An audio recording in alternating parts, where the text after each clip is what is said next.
O Grande Conflito. Capítulo 7. A influência de um bom lar.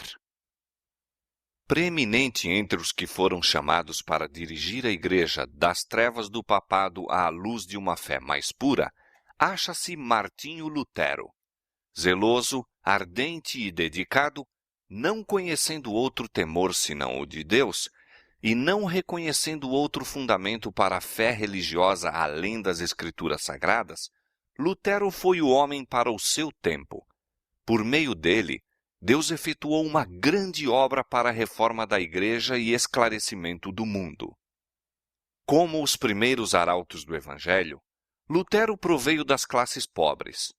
Seus primeiros anos se passaram no humilde lar de um camponês alemão. Pelo trabalho diário de mineiro que era, seu pai ganhava os meios para a sua educação.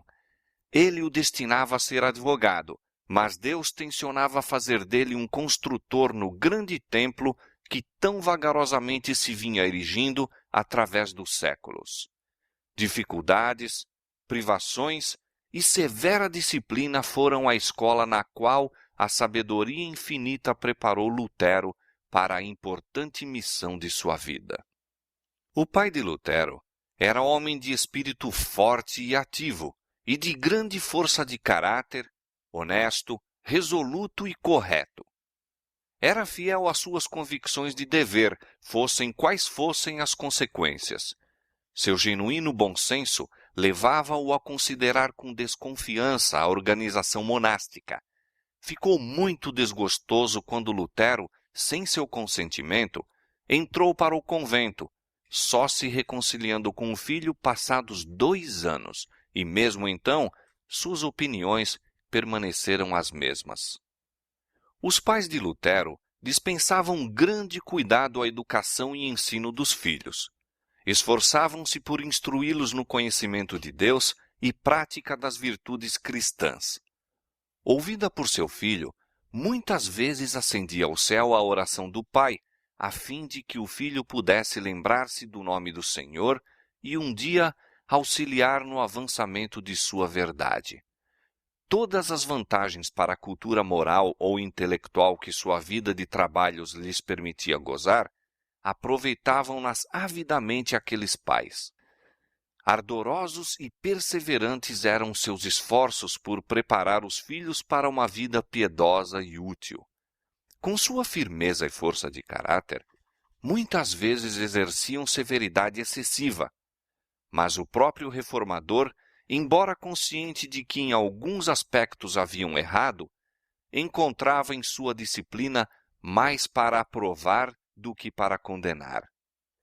Na escola, para onde foi mandado com pouca idade, Lutero foi tratado com aspereza e mesmo violência. Tão grande era a pobreza de seus pais, que ao ir de casa para a escola noutra cidade, foi por algum tempo obrigado a ganhar o pão cantando de porta em porta e muitas vezes passava fome. As tristes e supersticiosas ideias sobre religião que então prevaleciam enchiam-no de temor. À noite, deitava-se com o coração triste, olhando a tremer para o tenebroso futuro e com um contínuo terror ao pensar em Deus como juiz severo e implacável, tirano e cruel, em vez de bondoso Pai Celestial. Não obstante, sob tantos e tão grandes desalentos, Lutero avançou resolutamente para a elevada norma de excelência moral e intelectual que lhe atraía a alma. Tinha sede de saber, e seu feitio de espírito ardoroso e prático levou-o a desejar o que é sólido e útil, em vez do que é vistoso e superficial. Quando, à idade de 18 anos, entrou na Universidade de Erfurt, sua situação foi mais favorável e suas perspectivas mais brilhantes do que nos primeiros anos.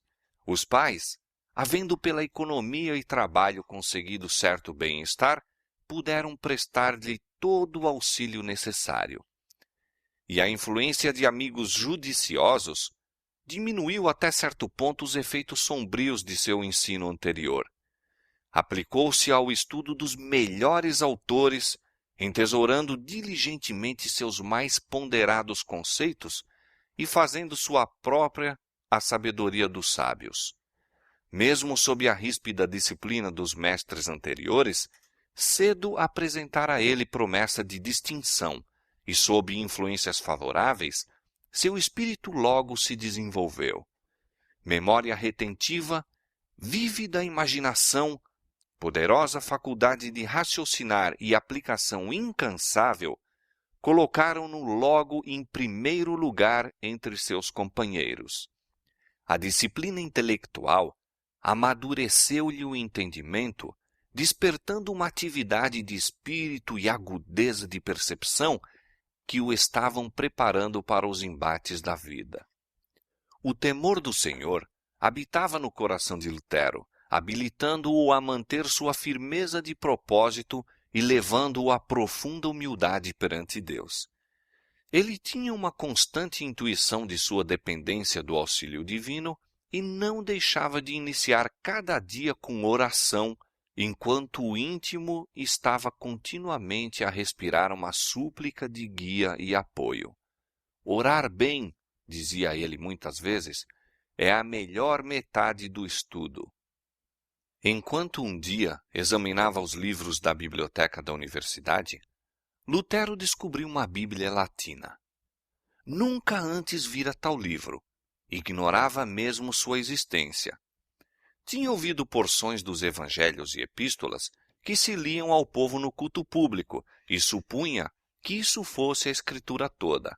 Agora, pela primeira vez, olhava para o todo da palavra de Deus. Com um grande misto de reverência e admiração, folheava as páginas sagradas. Pulso acelerado e coração palpitante, lia por si mesmo as palavras de vida, detendo-se aqui e acolá para exclamar: "Oh, quem dera Deus me desse tal livro!" Anjos celestiais estavam ao seu lado, e raios de luz procedentes do trono de Deus traziam-lhe à compreensão os tesouros da verdade. Sempre temera ofender a Deus, mas agora a profunda convicção de seu estado pecaminoso apoderou-se dele como nunca antes. Um desejo ardente de se achar livre do pecado e encontrar paz com Deus levou-o afinal a entrar para um mosteiro e dedicar-se à vida monástica. Exigiu-se-lhe ali efetuar os mais humildes trabalhos e mendigar de porta em porta. Estava na idade em que o respeito e a apreciação são mais avidamente desejados, e essas ocupações servis eram profundamente mortificadoras para os seus sentimentos naturais. Pacientemente, porém, suportou a humilhação, crendo ser necessária por causa de seus pecados. Todo o momento que podia poupar de seus deveres diários, empregava-o no estudo, furtando-se ao sono e cedendo mesmo a contragosto o tempo empregado em suas escassas refeições. Acima de tudo, se deleitava no estudo da palavra de Deus. Achara uma Bíblia acorrentada à parede do convento e a ela muitas vezes recorria. Aprofundando-se suas convicções de pecado, procurou pelas próprias obras obter perdão e paz. Levava a vida austera, esforçando-se por meio de jejuns, vigílias e penitências para subjugar os males de sua natureza, dos quais a vida monástica não o libertava. Não recuava ante sacrifício algum pelo qual pudesse atingir a pureza de coração que o habilitaria a ficar aprovado perante Deus. Eu era, na verdade, um monge piedoso, disse mais tarde, e seguia as regras de minha ordem mais estritamente do que possa exprimir. Se fora possível a um monge obter o céu pelas suas obras monásticas, eu teria certamente direito a ele. Se eu tivesse continuado por mais tempo, teria levado minhas mortificações até a própria morte. Como resultado desta dolorosa disciplina, perdeu as forças e sofreu de desmaios, de cujos efeitos nunca se restabeleceu por completo. Mas com todos os seus esforços, a alma sobrecarregada não encontrou alívio. Finalmente, foi arrojado às bordas do desespero. Quando pareceu a Lutero que tudo estava perdido, Deus lhe suscitou um amigo e auxiliador. O piedoso Staupitz abriu a palavra de Deus ao espírito de Lutero, mandando-lhe que não mais olhasse para si mesmo, que cessasse a contemplação do castigo infinito pela violação da lei de Deus e olhasse a Jesus, seu Salvador, que perdoa os pecados. Em vez de torturar-te por causa de teus pecados, lança-te nos braços do Redentor. Confia nele, na justiça de sua vida, na expiação de sua morte. Escuta o Filho de Deus. Ele se fez homem para te dar a certeza do favor divino. Ama aquele que primeiro te amou. Assim falava aquele mensageiro da misericórdia. Suas palavras produziram profunda impressão no espírito de Lutero. Depois de muita luta contra erros longamente acalentados, pôde ele aprender a verdade e lhe veio paz à alma perturbada. Lutero foi ordenado sacerdote, sendo chamado do claustro para o cargo de professor da Universidade de Wittenberg. Ali se aplicou ao estudo das Escrituras nas línguas originais. Começou a fazer conferências sobre a Bíblia, e o livro dos Salmos, os Evangelhos e as Epístolas abriram-se à compreensão de multidões que se deleitavam em ouvi-lo. Staupitz, seu amigo e superior, insistia com ele para que subisse ao púlpito e pregasse a palavra de Deus. Lutero hesitava, sentindo-se indigno de falar ao povo em lugar de Cristo. Foi apenas depois de longa luta que cedeu às solicitações dos amigos. Era já poderoso nas Escrituras, e sobre ele repousava a graça de Deus. Sua eloquência cativava os ouvintes.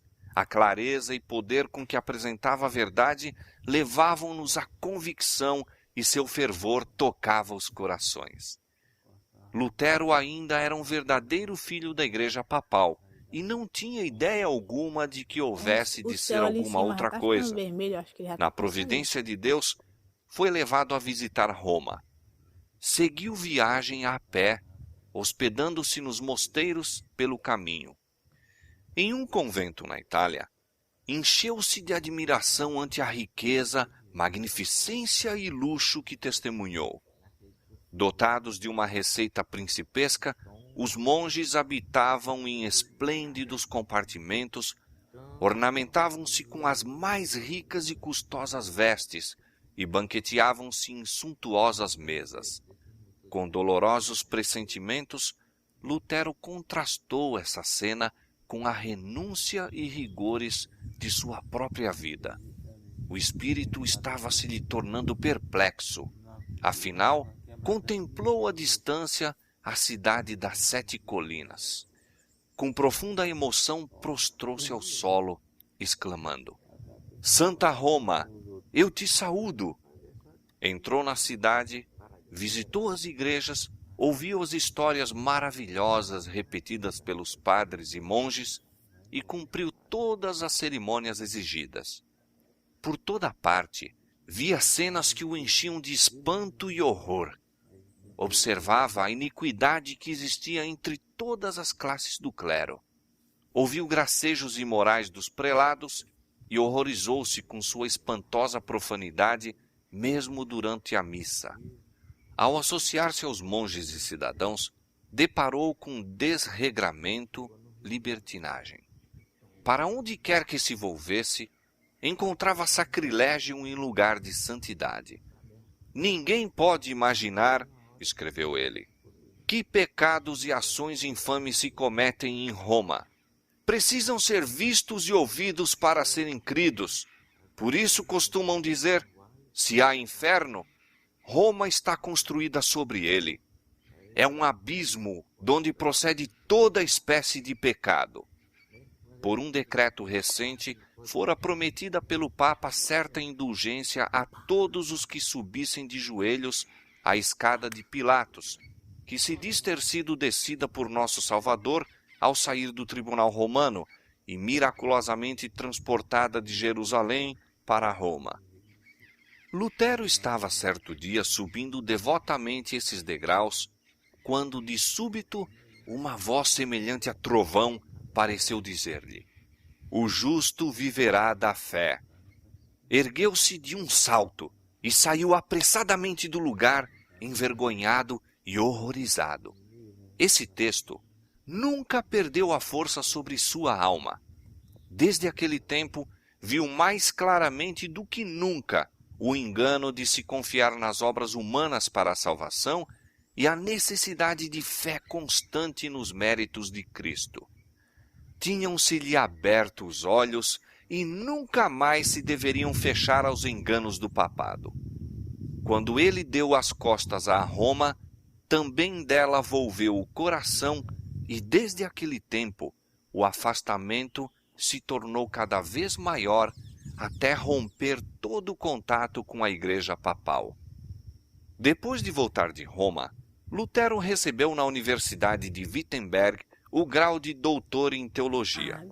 Estava agora na liberdade de se dedicar como nunca antes às escrituras que ele amava. Fizera solene voto de estudar cuidadosamente a palavra de Deus e todos os dias de sua vida pregá-la com fidelidade e não os dizeres e doutrinas dos papas. Não mais era o simples monge ou professor, mas o autorizado arauto da Bíblia. Fora chamado para pastor a fim de alimentar o rebanho de Deus que tinha fome e sede da verdade. Declarava firmemente que os cristãos não deveriam receber outras doutrinas senão as que se apoiam na autoridade das Sagradas Escrituras. Estas palavras feriram o próprio fundamento da supremacia papal. Continham o princípio vital da reforma. Lutero via o perigo de se exaltar teorias humanas sobre a palavra de Deus. Corajosamente atacava a incredulidade especulativa dos escolásticos e opunha-se à filosofia e teologia que durante tanto tempo mantiveram sobre o povo a influência dominante. Denunciou tais estudos não somente como indignos, mas perniciosos, e procurava desviar o espírito de seus ouvintes dos sofismas dos filósofos e teólogos para as verdades eternas apresentadas pelos profetas e apóstolos. Preciosa era a mensagem que levava às ávidas multidões que ficavam embevecidas ante suas palavras. Nunca antes tais ensinos lhes haviam caído aos ouvidos. As alegres novas do amante Salvador, a certeza de perdão e paz mediante seu sangue expiatório, alegravam-lhes o coração, inspirando-lhes imorredora esperança. Acendeu-se em Wittenberg uma luz cujos raios deveriam estender-se às regiões mais remotas da terra, aumentando em brilho até ao final do tempo. Mas a luz e as trevas não podem combinar. Entre a verdade e o erro há um conflito irreprimível. Apoiar e defender um é atacar e subverter o outro. Nosso Salvador mesmo declarou: "Não vim trazer paz, mas espada." Disse Lutero alguns anos depois do início da Reforma. Deus não me guia. Ele me impele avante, arrebata-me. Não sou senhor de mim mesmo. Desejo viver em repouso, mas sou arrojado ao meio de tumultos e revoluções. Ele estava então a ponto de ser compelido ao confronto. A Igreja de Roma mercadejava com a graça de Deus. As mesas dos cambistas foram postas ao lado de seus altares e o ar ressoava com o clamor dos compradores e vendedores. Com a alegação de levantar fundos para a ereção da Igreja de São Pedro, em Roma, publicamente se ofereciam à venda indulgências por autorização do Papa. Pelo preço do crime, deveria construir-se um templo para o culto de Deus, a pedra fundamental assentada com o salário da iniquidade. Mas os próprios meios adotados para o engrandecimento de Roma provocaram o mais mortal dos golpes ao seu poderio e grandeza. Foi isto que suscitou o mais resoluto e eficaz dos inimigos do papado determinando a batalha que abalou o trono papal e fez tremer na cabeça do pontífice a tríplice coroa. Tetzel, o oficial designado para dirigir a venda das indulgências na Alemanha, era culpado das mais vis ofensas à sociedade e à lei de Deus. Havendo, porém, escapado dos castigos devidos aos seus crimes, foi empregado para promover os projetos mercenários e nada escrupulosos do Papa. Com grande cinismo, repetia as mais deslumbrantes falsidades e relatava histórias maravilhosas para enganar um povo ignorante, crédulo e supersticioso. Tivesse este a palavra de Deus, e não teria sido enganado dessa maneira. Foi para conservá-lo sob o domínio do papado, a fim de aumentar o poderio e riqueza de seus ambiciosos dirigentes, que a Bíblia fora dele retirada. Ao entrar Tetzel numa cidade, um mensageiro ia adiante dele anunciando: "A graça de Deus e do Santo Padre está às vossas portas." E o povo recebia o pretensioso blasfemo como se fosse o próprio Deus a eles descido do céu. O infame tráfico era estabelecido na igreja, e Tetzel, subindo ao púlpito, exaltava as indulgências como o mais precioso dom de Deus. Declarava que, em virtude de seus certificados de perdão, todos os pecados que o comprador mais tarde quisesse cometer ser-lhe-iam perdoados, e que mesmo o arrependimento não é necessário. Mais do que isto, assegurava aos ouvintes que as indulgências tinham poder para salvar não somente os vivos, mas também os mortos. Que no mesmo instante em que o dinheiro tinia de encontro ao fundo de sua caixa, a alma em cujo favor era pago escaparia do purgatório, ingressando no céu. Quando Simão, o mago, propôs comprar dos apóstolos o poder de operar milagres, Pedro lhe respondeu: "O teu dinheiro seja contigo para a perdição, pois cuidaste que o dom de Deus se alcança por dinheiro." A oferta de Tetzel, porém, foi aceita por ávidos milhares. Ouro e prata eram canalizados para o seu tesouro.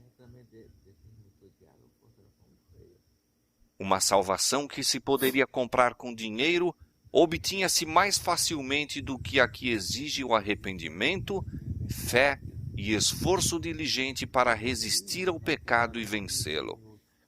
À doutrina das indulgências tinha-se oposto homens de saber e piedade da Igreja de Roma, e muitos havia que não tinham fé em pretensões tão contrárias quanto à razão como à revelação.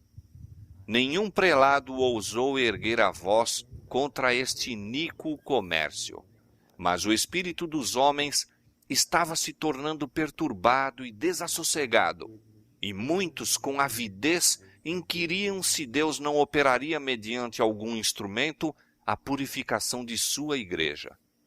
Lutero, conquanto ainda católico romano da mais estrita classe, encheu-se de horror ante as blasfemas declarações dos traficantes das indulgências. Muitos de sua própria congregação haviam comprado certidões de perdão e logo começaram a dirigir-se a seu pastor, confessando seus vários pecados e esperando absolvição, não porque estivessem arrependidos e desejassem corrigir-se, mas sob o fundamento da indulgência. Lutero recusou-lhes a absolvição, advertindo-os de que, a menos que se arrependessem e reformassem a vida, haveriam de perecer em seus pecados. Com grande perplexidade voltaram a Tetzel, queixando-se de que seu confessor recusara-lhes o certificado, e alguns ousadamente exigiram que se lhes restituísse o dinheiro. O frade encheu-se de cólera, proferiu as mais terríveis maldições, fez com que se acendessem fogos nas praças públicas e declarou haver recebido ordem do Papa para queimar todos os hereges que pretendessem opor-se às suas santíssimas indulgências. Entra Lutero, então, ousadamente em sua obra como campeão da verdade. Sua voz era ouvida do púlpito em advertência ardorosa e solene. expôs ao povo o caráter ofensivo do pecado, ensinando-lhes ser possível ao homem, por suas próprias obras, diminuir as culpas ou fugir ao castigo. Nada a não ser o arrependimento para com Deus e a fé em Cristo pode salvar o pecador. A graça de Cristo não pode ser comprada, é dom gratuito. Aconselhava o povo a não comprar indulgências, mas a olhar com fé para um Redentor crucificado. Relatou sua própria e penosa experiência ao procurar em vão pela humilhação e penitência conseguir a salvação, e afirmou a seus ouvintes que foi olhando fora de si mesmo e crendo em Cristo que encontrara paz e alegria. Prosseguindo Tetzel com seu comércio e ímpias pretensões, Lutero decidiu-se a um protesto mais eficaz contra esses clamorosos abusos. Logo se lhe apresentou uma ocasião. A igreja do castelo de Wittenberg possuía muitas relíquias que em certos dias santos eram expostas ao público e concedia-se completa remissão de pecados a todos os que então visitassem a igreja e se confessassem. Em conformidade com isto, o povo naqueles dias para ali acudia em grande número. Uma das mais importantes destas ocasiões, a festa de Todos os Santos, estava se aproximando. Na véspera, Lutero, reunindo-se às multidões que já seguiam para a igreja, afixou na porta desta um papel contendo 95 proposições contra a doutrina das indulgências. Declarou sua disposição de defender essas teses no dia seguinte na universidade contra todos os que achassem conveniente atacá-las. Suas proposições atraíram a atenção geral. Eram lidas e relidas e repetidas de todos os lados.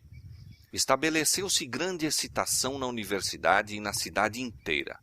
Mostravam essas teses que o poder de conferir o perdão do pecado e remir de sua pena jamais fora confiado ao Papa ou a qualquer outro homem. Todo esse plano era uma farsa, um artifício para extorquir dinheiro, valendo-se das superstições do povo, expediente de Satanás para destruir a alma de todos os que confiassem em suas pretensões mentirosas. Mostrou-se também claramente que o Evangelho de Cristo é o mais valioso tesouro da Igreja e que a graça de Deus nele revelada é livremente concedida a todos os que a buscam com arrependimento e fé. As teses de Lutero desafiavam discussão, mas ninguém ousou aceitar o repto. As questões por ele propostas em poucos dias se espalharam por toda a Alemanha e em breves semanas repercutiram pela cristandade toda. Muitos dedicados romanistas que tinham visto e lamentado a terrível iniquidade que prevalecia na igreja, mas não sabiam como deter seus progressos, leram as proposições com grande alegria, reconhecendo nelas a voz de Deus. Pressentiam que o Senhor graciosamente estendera a mão para deter a maré de corrupção que crescia rapidamente e que promanava da sé de Roma. Príncipes e magistrados secretamente se regozijavam de que estava para ser posto um paradeiro ao arrogante poder que negava o direito de apelar contra suas decisões. As multidões, supersticiosas e amantes do pecado, ficaram aterrorizadas quando se varreram os sofismas que lhes acalmavam os temores. Ardilosos eclesiásticos, interrompidos em sua obra de sancionar o crime, e vendo perigar seus lucros, encolerizaram-se e se arregimentaram para sustentar suas pretensões. O reformador teve atrozes acusadores a defrontar. Alguns o acusavam de agir precipitadamente e por impulso, outros de ser presunçoso, declarando mais que ele não era dirigido por Deus, mas que atuava por orgulho e ardor. Quem é que não sabe, respondia ele, que raramente um homem apresenta uma ideia nova sem que tenha alguma aparência de orgulho e seja acusado de excitar rixas? Por que foram mortos Cristo e todos os mártires? porque pareciam ser orgulhosos, desprezadores da sabedoria de seu tempo e porque apresentavam ideias novas sem ter primeiro humildemente tomado conselho com os oráculos das antigas opiniões. Declarou mais: o que quer que eu faça, não será feito pela prudência do homem, mas pelo conselho de Deus. Se a obra for de Deus, quem a poderá deter? Se não, quem a poderá promover? Nem minha vontade, nem a deles, nem a nossa, mas a tua vontade, ó Santo Pai, que estás nos céus. Posto que Lutero tivesse sido movido pelo Espírito de Deus para iniciar sua obra, não a deveria ele levar avante sem severos conflitos. As acusações dos inimigos, a difamação de seus propósitos e os injustos e maldosos reparos acerca de seu caráter e intuitos sobrevieram-lhe como um dilúvio avassalador e não ficaram sem efeito. Ele confiara em que os dirigentes do povo, tanto na igreja como nas escolas, se lhe uniriam alegremente nos esforços em favor da reforma. Palavras de animação por parte dos que se achavam em elevadas posições haviam-lhe inspirado alegria e esperança. Já, em antecipação, vira ele um dia mais radiante despontar para a igreja. Mas a animação tinha se transformado em censuras e condenações. Muitos dignitários, tanto da igreja como do Estado, estavam convictos da verdade de suas teses, mas logo viram que a aceitação dessas verdades implicaria grandes mudanças. Esclarecer e reformar o povo corresponderia virtualmente a minar a autoridade de Roma, sustar milhares de torrentes que ora fluíam para o seu tesouro e, assim, grandemente cercear a extravagância e luxo dos chefes papais.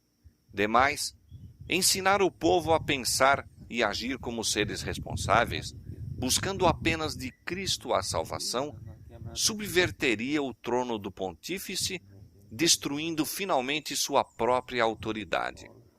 Por esta razão, recusaram o conhecimento a eles oferecido por Deus e se dispuseram contra Cristo e a verdade pela sua oposição ao homem que ele enviara para os esclarecer. Lutero tremia quando olhava para si mesmo. Um só homem opor-se às mais poderosas forças da terra. Algumas vezes, duvidava se havia sido, na verdade, levado por Deus a colocar-se contra a autoridade da igreja. Quem era eu, escreveu ele, para opor-me à majestade do Papa, perante quem os reis da terra e o mundo inteiro tremiam? Ninguém poderá saber o que meu coração sofreu durante estes primeiros 2 anos, e em que desânimo poderia dizer, em que desespero me submergi. Mas ele não foi abandonado ao desânimo. Quando faltou o apoio humano, olhou para Deus somente e aprendeu que poderia arrimar-se em perfeita segurança àquele todo-poderoso braço. A um amigo da Reforma, Lutero escreveu: não podemos atingir a compreensão das Escrituras, quer pelo estudo, quer pelo intelecto. Teu primeiro dever é começar pela oração. Roga ao Senhor que te conceda, por sua grande misericórdia, o verdadeiro entendimento de sua palavra. Não há nenhum intérprete da palavra de Deus, senão o autor dessa palavra, como ele mesmo diz, e serão todos ensinados por Deus. Nada esperes de teus próprios trabalhos, de tua própria compreensão.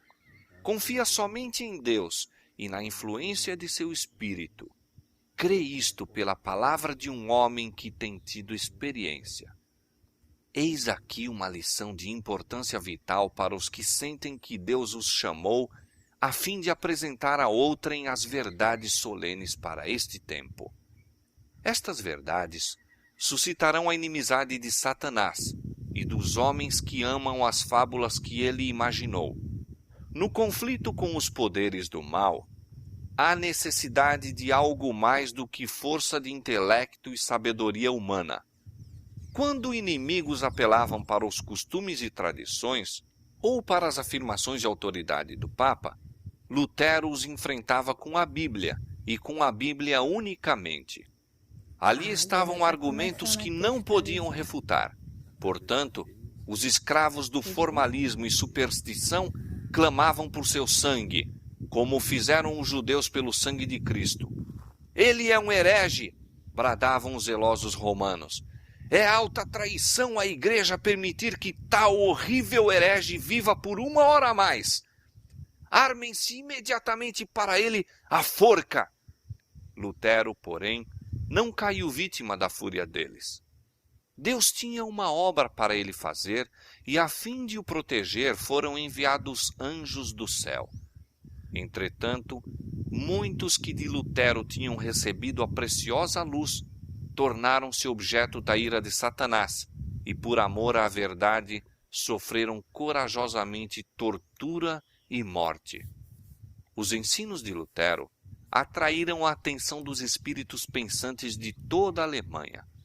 De seus sermões e escritos procediam raios de luz que despertavam e iluminavam a milhares. Uma fé viva estava tomando o lugar do morto formalismo em que a igreja se mantivera durante tanto tempo. O povo estava diariamente perdendo a confiança nas superstições do catolicismo. As barreiras do preconceito iam cedendo. A palavra de Deus, pela qual Lutero provava toda a doutrina e qualquer reclamo, era semelhante a uma espada de 2 gumes, abrindo caminho ao coração do povo. Por toda parte se despertava o desejo de progresso espiritual. Fazia séculos que não se via tão generalizada a fome e sede de justiça. Os olhos do povo havia tanto voltados para ritos humanos e mediadores terrestres, volviam-se agora em arrependimento e fé para Cristo e este crucificado. Esse interesse generalizado mais ainda despertou os temores das autoridades papais. Lutero recebeu intimação para comparecer a Roma a fim de responder pela acusação de heresia. A ordem encheu de terror a seus amigos. Sabiam perfeitamente bem o perigo que o ameaçava naquela corrupta cidade, já embriagada com o sangue dos mártires de Jesus. Protestaram contra a sua ida a Roma e requereram fosse ele interrogado na Alemanha. Assim se fez, por fim, e foi designado o núncio papal para ouvir o caso. Nas instruções comunicadas pelo pontífice a esse legado, referiu-se que Lutero fora já declarado herege. O núncio foi, portanto, encarregado de o processar e constranger sem demora. Se ele permanecesse firme e o legado não conseguisse apoderar-se de sua pessoa, tinha poderes para proscrevê-lo em todas as partes da Alemanha, banir, amaldiçoar e excomungar todos os que estivessem ligados a ele. E, além disso, determinou a seu legado, a fim de desarraigar inteiramente a pestífera heresia, que, exceto o imperador, excomungasse de qualquer dignidade na Igreja ou Estado a todos os que negligenciassem prender Lutero e seus adeptos, entregando-os à vingança de Roma. Aqui se patenteia o verdadeiro espírito do papado. Nenhum indício de princípios cristãos, ou mesmo de justiça comum, se pode notar no documento todo. Lutero estava a grande distância de Roma. Não tivera oportunidade de explicar ou defender sua atitude. No entanto, antes que seu caso fosse investigado, era sumariamente declarado herege e no mesmo dia exortado, acusado, julgado e condenado. E tudo isto por aquele que se intitulava Santo Pai, a única autoridade suprema, infalível, na Igreja ou no Estado. Nessa ocasião, em que Lutero tanto necessitava da simpatia e conselho de um verdadeiro amigo, a providência de Deus enviou Melanchthon a Wittenberg. Jovem, modesto e tímido nas maneiras, o são discernimento de Melanchthon Seu extenso saber e convincente eloquência, combinados com a pureza e retidão de caráter, conquistaram admiração e estima gerais. O brilho de seus talentos não era mais assinalado do que a gentileza de suas maneiras.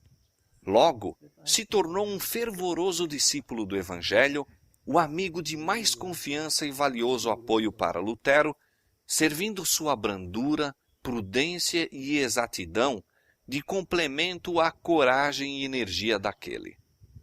Sua cooperação na obra acrescentou força à reforma e foi uma fonte de grande animação para Lutero. Augsburgo fora designada como o lugar para o processo, e o reformador partiu a pé para fazer a viagem até lá. Alimentavam-se sérios temores a seu respeito. Fizeram-se abertamente ameaças de que ele seria agarrado e assassinado no caminho, e seus amigos rogaram-lhe que se não aventurasse. Solicitaram-lhe mesmo que durante algum tempo saísse de Wittenberg e procurasse segurança com os que de bom grado o protegeriam. Ele, porém, não queria deixar a posição em que Deus o colocara. Deveria continuar fielmente a manter a verdade, apesar das procelas que sobre ele se abatiam. Sua expressão era: sou como Jeremias, homem de lutas e contendas. Mas, quanto mais aumentam suas ameaças, mais cresce a minha alegria. Já destruíram minha honra e reputação. Uma única coisa permanece: meu desprezível corpo. Que o tomem. Abreviarão assim por algumas horas a minha vida, mas, quanto à minha alma, não a podem tomar. Aquele que deseja proclamar a verdade de Cristo ao mundo deve esperar a morte a cada momento. As notícias da chegada de Lutero a Augsburgo deram grande satisfação ao legado papal. O perturbador herege que despertava a atenção do mundo inteiro parecia agora em poder de Roma, e o legado decidiu que ele não escapasse. O reformador deixara de munir-se de salvo-conduto. Seus amigos insistiam em que, sem ele, não aparecesse perante o legado, e eles próprios se empenharam em consegui-lo do imperador. O núncio tensionava obrigar a Lutero, sendo possível, a retratar-se, ou, não conseguindo isto, fazer com que se fosse levado a Roma para participar da sorte de Hus e Jerônimo. Por conseguinte, mediante seus agentes, esforçou-se por induzir Lutero a aparecer sem salvo-conduto, confiante em sua misericórdia. Isto o reformador se recusou firmemente a fazer. Antes que recebesse o documento, hipotecando-lhe a proteção do imperador, não compareceu à presença do embaixador papal. Haviam decidido os romanistas, como ardiloso expediente, tentar ganhar a Lutero com aparência de amabilidade. O legado, em suas entrevistas com ele, mostrava grande amizade, mas exigia que Lutero se submetesse implicitamente à autoridade da Igreja e cedesse em todos os pontos sem argumentação ou questões. Não avaliaria devidamente o caráter do homem com quem devia tratar. Lutero, em resposta, exprimiu sua consideração pela Igreja, seu desejo de verdade, sua prontidão em responder a todas as objeções ao que ele havia ensinado e em submeter suas doutrinas à decisão de algumas das principais universidades, mas, ao mesmo tempo, protestava contra a maneira de agir do cardeal, exigindo-lhe retratar-se sem ter provado estar ele em erro. A única resposta foi: retrate-se, retrate-se! O reformador mostrou que sua atitude era apoiada pelas Escrituras e declarou com firmeza que não poderia renunciar à verdade. O legado, incapaz de responder ao argumento de Lutero, cumulou com uma tempestade de acusações, zombarias, escárnios e lisonjas, entremediados de citações da tradição e dos dizeres dos pais da Igreja, sem proporcionar ao reformador oportunidade de falar. Vendo que a conferência, assim continuando, seria completamente vã, Lutero obteve, por fim, relutante permissão para apresentar sua resposta por escrito. Assim fazendo, disse ele escrevendo a um amigo, os oprimidos encontram duplo proveito. Primeiro, aquilo que escrevi pode ser submetido ao juízo de outrem. Segundo, tem-se melhor oportunidade de trabalhar com os temores, se é que não com a consciência, de um déspota arrogante e parlador, que do contrário dominaria pela sua linguagem imperiosa. Na próxima entrevista, Lutero apresentou uma exposição clara, concisa e poderosa de suas opiniões, amplamente apoiadas por muitas citações das Escrituras. Este documento, depois de o ter lido em alta voz, entregou ao cardeal, que, entretanto, o lançou desdenhosamente ao lado, declarando ser ele um acervo de palavras ociosas e citações que nada provavam. Lutero, assim estimulado, defronta então o altivo prelado em seu próprio terreno, as tradições e ensinos da Igreja, e literalmente derrota suas afirmações. Quando o prelado viu que o raciocínio de Lutero era irrespondível, perdeu todo o domínio de si mesmo e, colérico, exclamou: retrate-se, ou mandá-lo-ei a Roma para ali comparecer perante os juízes comissionados para tomarem conhecimento de sua causa. Excomungá-lo-ei e a todos os seus partidários, e a todos os que em qualquer ocasião o favorecerem, e os lançarei fora da igreja. E finalmente declarou, em tom altivo e irado: retrate-se, ou não volte mais. O reformador de pronto se retirou com os amigos, declarando assim plenamente que nenhuma retratação se deveria esperar dele. Isto não era o que o cardeal se propusera. Ele se havia lisonjeado de poder pela violência forçar Lutero a submeter-se. Agora, deixado só com os que o apoiavam, olhava para um e para outro, em completo desgosto pelo inesperado fracasso de seus planos. Os esforços de Lutero nesta ocasião não ficaram sem bons resultados. A grande assembleia presente tivera a oportunidade de comparar os dois homens e julgar por si do espírito manifestado por eles, bem como da força e verdade de suas posições. Quão assinalado era o contraste! O reformador, simples, humilde, firme, permanecia na força de Deus, tendo ao seu lado a verdade. O representante do Papa, importante aos seus próprios olhos, despótico, altivo e desarrazoado, achava-se sem um único argumento das Escrituras, exclamando, no entanto, veementemente: retrate-se, ou será enviado a Roma para o castigo. Se bem que Lutero se houvesse munido de salvo-conduto, os romanistas estavam conspirando para apanhá-lo e aprisioná-lo. Seus amigos insistiam em que, como lhe era inútil prolongar sua permanência, deveria sem demora voltar a Wittenberg, e que a máxima cautela se deveria ter no sentido de ocultar suas intenções. De acordo com isto, ele deixou Augsburgo antes do raiar do dia a cavalo, acompanhado apenas de um guia a ele fornecido pelo magistrado. Com muitos pressentimentos, atravessou sem ser percebido as ruas escuras e silenciosas da cidade. Inimigos vigilantes e cruéis estavam a conspirar para a sua destruição. Escaparia das ciladas que lhe preparavam? Eram momentos de ansiedade e fervorosas orações. Atingiu uma pequena porta no muro da cidade. Abriu-se-lhe e, com o guia, por ela passou sem impedimento.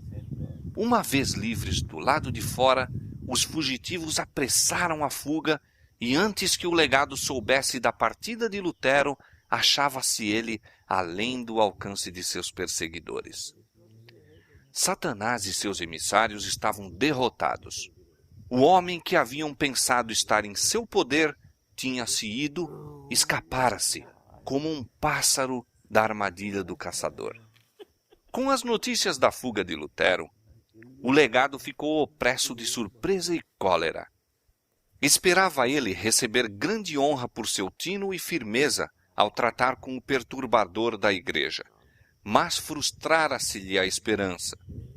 Deu expressão à sua raiva em carta a Frederico, o eleitor da Saxônia, denunciando com amargura a Lutero e reclamando que Frederico enviasse o reformador a Roma ou que o banisse da Saxônia. Em sua defesa, Lutero insistia que o legado do Papa lhe mostrasse seus erros pelas Escrituras e comprometia-se da maneira mais solene a renunciar às suas doutrinas se pudesse mostrar estarem em desacordo com a palavra divina. E exprimia sua gratidão a Deus por haver sido considerado digno de sofrer por uma causa tão santa. O eleitor possuía ainda pouco conhecimento das doutrinas reformadas, mas estava fundamente impressionado pela sinceridade, força e clareza das palavras de Lutero. E até que se provasse estar o reformador em erro, resolveu Frederico permanecer como seu protetor.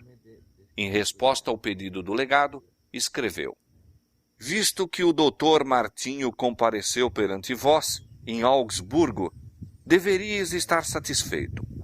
Não esperávamos que vos esforçasseis por fazê-lo retratar-se sem o haver convencido de seus erros. Nenhum dos homens doutos de nosso principado me informou de que a doutrina de Martinho seja ímpia, anticristã ou herética. O príncipe recusou-se, além disso, a enviar Lutero a Roma ou expulsá-lo de seus domínios. O eleitor notara uma ruína geral das restrições morais na sociedade. Era indispensável grande obra de reforma. As complicadas e dispendiosas medidas para restringir e punir o crime seriam desnecessárias se os homens tão somente reconhecessem e obedecessem à lei de Deus e aos ditames de uma consciência esclarecida. O eleitor via que Lutero trabalhava para conseguir este objetivo e secretamente se regozijava de que uma influência melhor se estivesse fazendo sentir na igreja. Via também que, como professor na universidade, Lutero tivera extraordinário êxito. 1 ano apenas se passara desde que o reformador afixara as teses na igreja do castelo e, no entanto, já havia grande baixa no número de peregrinos que visitavam a igreja na festa de Todos os Santos. Roma fora privada de adoradores e ofertas, mas seu lugar se preenchera por outra classe que agora vinha a Wittenberg, não como peregrinos para adorar suas relíquias, mas como estudantes para encher as suas salas de estudo. Os escritos de Lutero haviam suscitado por toda parte novo interesse nas escrituras sagradas, e não somente de todos os recantos da Alemanha, mas de outros países que congregavam estudantes na universidade. Moços, chegando à vista de Wittenberg pela primeira vez, erguiam as mãos aos céus e louvavam a Deus por ter feito com que desta cidade a luz da verdade resplandecesse como de Sião nos tempos antigos e dali se espalhasse mesmo aos mais longínquos países. Lutero ainda não estava de todo convertido dos erros do catolicismo.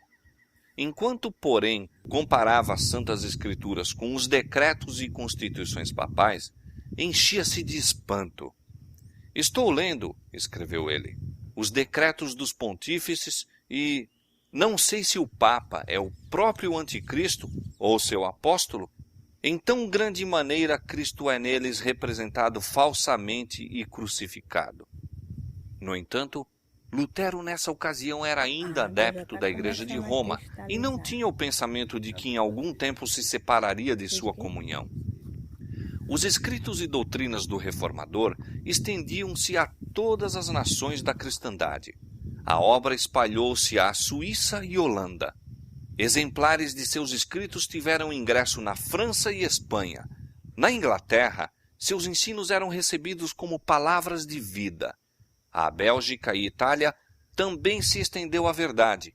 Milhares estavam a despertar do torpor mortal para a alegria e esperança de uma vida de fé.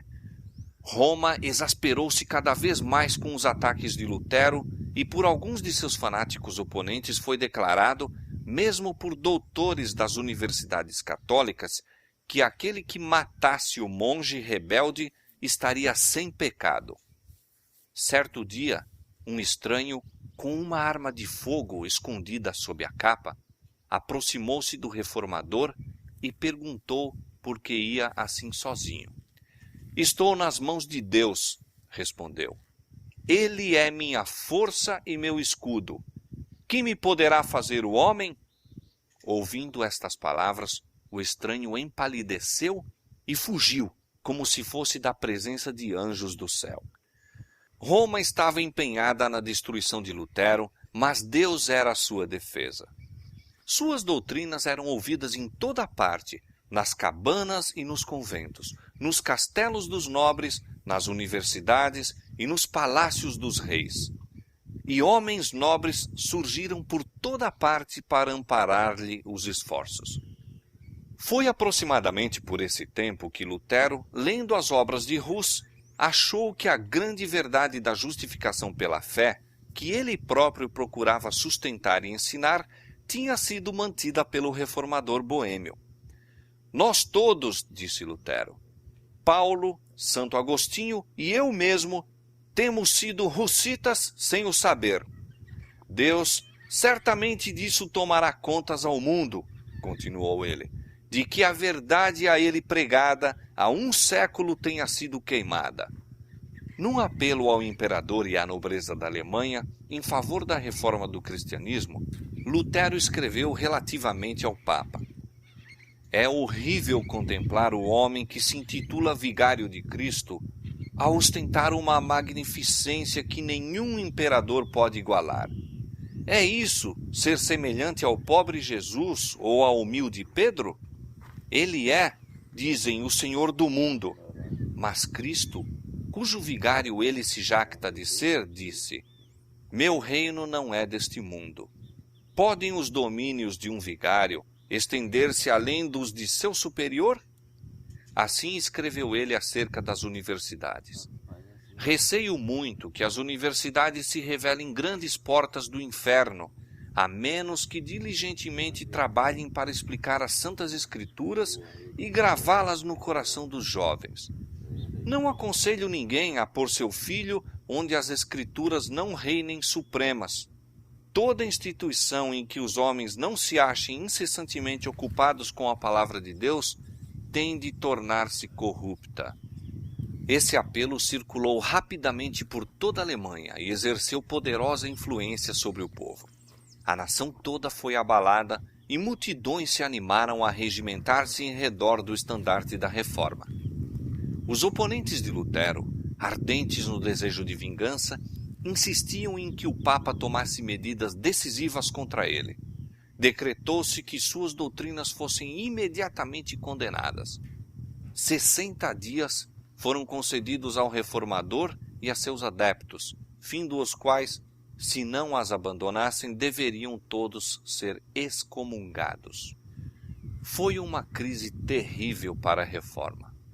Durante séculos, a sentença de excomunhão de Roma ferira de terror a poderosos monarcas. Enchera fortes impérios de desgraça e desolação. Aqueles sobre quem caía sua condenação eram universalmente considerados com espanto e horror. Cortavam-se-lhe as relações com seus semelhantes e eram tratados como proscritos que se deveriam perseguir até a exterminação. Lutero não tinha os olhos fechados, a tempestade prestes a irromper sobre ele, mas permaneceu firme, confiando em que Cristo lhe seria apoio e escudo. Com fé e coragem de mártir, escreveu: O que está para acontecer não sei, nem cuido em sabê-lo. Caia onde cair o golpe, não tenho receio, nem ao menos uma folha tomba ao solo, sem a vontade de nosso Pai. Quanto mais não cuidará ele de nós. Coisa fácil é morrer pela palavra, visto que a própria palavra, ou o verbo, que se fez carne, morreu. Se morrermos com ele viveremos. e passando por aquilo por que ele passou antes de nós, estaremos onde ele está e com ele habitaremos para sempre. Quando a bula papal chegou a Lutero, disse ele: desprezo-a e ataco-a como ímpia, falsa. É o próprio Cristo que nela é condenado. Regozijo-me por ter de suportar tais males pela melhor das causas. Sinto já maior liberdade em meu coração, pois finalmente sei que o Papa é o anticristo e que o seu trono é o do próprio Satanás. Todavia, a Ordem de Roma não foi sem efeito. A prisão, tortura e espada eram armas potentes para forçar a obediência. Os fracos e supersticiosos tremiam perante o decreto do Papa, e, conquanto houvesse simpatia geral por Lutero, muitos sentiam que a vida era por demais preciosa para que fosse arriscada na causa da reforma. Tudo parecia indicar que a obra do reformador estava a ponto de terminar. Mas Lutero ainda era destemido. Roma tinha arremessado seus anátemas contra ele, e o mundo olhava, nada duvidando de que parecesse ou fosse obrigado a render-se. Mas com poder terrível, ele rebateu contra ela a sentença de condenação e publicamente declarou sua decisão de abandoná-la para sempre. Na presença de uma multidão de estudantes, doutores e cidadãos de todas as classes, Lutero queimou a bula papal com as leis canônicas, decretos e certos escritos que sustentavam o poder papal. Meus inimigos, queimando meus livros, foram capazes, disse ele, de prejudicar a causa da verdade no espírito do povo comum e destruir-lhes a alma. Por esse motivo, consumo seus livros em retribuição. Uma luta séria acaba de começar. Até aqui, tenho estado apenas a brincar com o Papa. Iniciei esta obra no nome de Deus. Ela se concluirá sem mim e pelo seu poder. Às acusações dos inimigos que dele zombavam pela fraqueza de sua causa, Lutero respondia: quem sabe se Deus não me escolheu e chamou, e se eles não deverão temer que, ao desprezar-me, desprezem ao próprio Deus? Moisés esteve só na partida do Egito. Elias esteve só no reino de Acabe. Isaías só em Jerusalém. Ezequiel só em Babilônia. Deus nunca escolheu como profeta nem o sumo sacerdote, nem qualquer outra grande personagem, mas comumente escolhia homens humildes e desprezados. E uma vez mesmo, o pastor Amós. Em todas as épocas, os santos tiveram que reprovar os grandes reis, príncipes, sacerdotes e sábios com perigo de vida. Não me considero profeta, mas digo que eles devem temer precisamente porque estou só, e eles são muitos. Disto estou certo, que a palavra de Deus está comigo e não com eles. Entretanto, não foi sem terrível luta consigo mesmo que Lutero se decidiu a uma separação definitiva da Igreja. Foi aproximadamente por este tempo que escreveu: sinto cada dia mais e mais quão difícil é pôr de parte os escrúpulos que a gente absorveu na meninice. Oh, quanta dor me causou, posto que eu tivesse as Escrituras ao meu lado, o justificar a mim mesmo que eu ousaria assumir atitude contra o Papa e tê-lo na conta de anticristo. Quais não foram as tribulações de meu coração? Quantas vezes não fiz a mim mesmo, com amargura, a pergunta que era tão frequente nos lábios dos adeptos do Papa: só tu és sábio? Poderão todos os mais estar errados? Como será se, afinal de contas, és tu que te achas errado e estás a envolver em teu erro tantas almas que então serão eternamente condenadas? Era assim que eu lutava comigo mesmo e com Satanás, até que Cristo, por sua própria e infalível palavra me fortaleceu o coração contra estas dúvidas. O Papa ameaçara Lutero de excomunhão se ele não se retratasse, e a ameaça agora se cumprira. Apareceu nova bula declarando a separação final do reformador da Igreja de Roma, denunciando-o como amaldiçoado do céu e incluindo na mesma condenação todos os que recebessem suas doutrinas. Tinha-se entrado completamente na grande contenda. A oposição é o quinhão de todos aqueles a quem Deus emprega para apresentar verdades especialmente aplicáveis a seu tempo. Havia uma verdade presente nos dias de Lutero, verdade de especial importância naquele tempo. Há uma verdade presente para a Igreja hoje. Aquele que todas as coisas faz, segundo o conselho de sua vontade, foi servido colocar os homens em circunstâncias várias e ordenar-lhes deveres peculiares aos tempos em que vivem e às condições sob as quais são postos. Se prezassem a luz a eles concedida, patentear-se-iam diante deles mais amplas perspectivas da verdade. Esta, porém, não é hoje desejada pela maioria, mais do que o foi pelos romanistas que se opunham a Lutero. Há, para aceitar teorias e tradições de homens em vez de a palavra de Deus, a mesma disposição das eras passadas. Os que apresentam a verdade para este tempo não devem esperar ser recebidos com mais fervor do que o foram os primeiros reformadores. O grande conflito entre a verdade e o erro, entre Cristo e Satanás, há de aumentar em intensidade até ao final da história deste mundo. Disse Jesus a seus discípulos: se vós fosseis do mundo, o mundo amaria o que era seu. Mas porque não sois do mundo, antes eu vos escolhi do mundo, por isso é que o mundo vos aborrece. Lembrai-vos da palavra que vos disse: não é o servo maior do que o seu senhor. Se a mim me perseguiram, também vos perseguirão a vós. Se guardaram a minha palavra, também guardarão a vossa. E por outro lado, declarou nosso Senhor explicitamente: ai de vós quando todos os homens de vós disserem bem, porque assim faziam seus pais aos falsos profetas. O espírito do mundo não está hoje mais em harmonia com o espírito de Cristo do que nos primitivos tempos. Os que pregam a palavra de Deus em sua pureza não serão recebidos agora com maior fervor do que o foram naquele tempo. As maneiras de oposição à verdade podem mudar. A inimizade pode ser menos manifesta porque é mais arguta, mas o mesmo antagonismo ainda existe e se manifestará até o fim do tempo.